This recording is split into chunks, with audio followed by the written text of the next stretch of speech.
La solitude est un cadeau royal que nous repoussons parce qu'en cet état, nous nous découvrons infiniment libres et que la liberté est ce à quoi nous sommes le moins prêts. Solitaire je suis, depuis toujours et plus que jamais. La solitude est ce qui me fait tenir debout, avancer, créer. C'est une terre sans limite et ensoleillée, une citadelle offerte à tous les vents mais inexpugnable.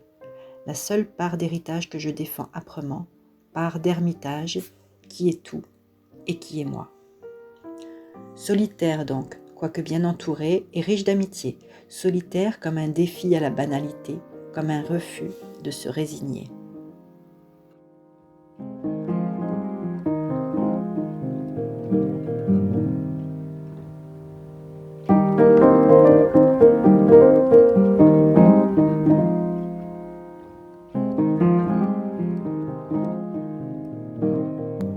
Les êtres qui chérissent la solitude sont souvent considérés comme des misanthropes.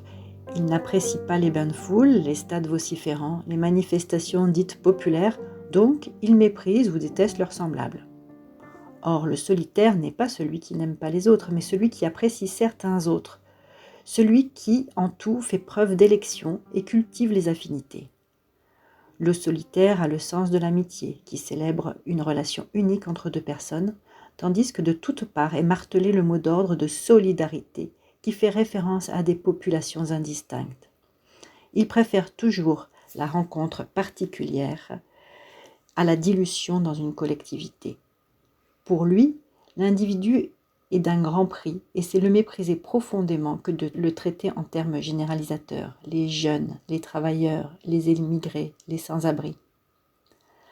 La solitude s'avère le contraire de l'égocentrisme, du repliement sur soi et de la revendication pour sa petite personne.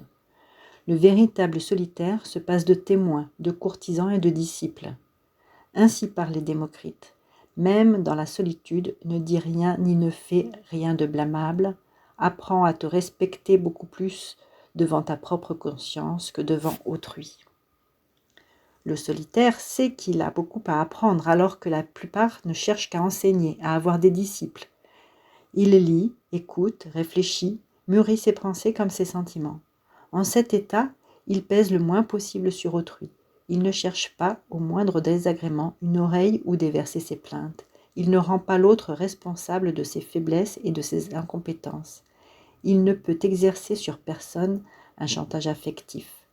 La solitude est bien une école de respect de l'autre et de maîtrise de soi.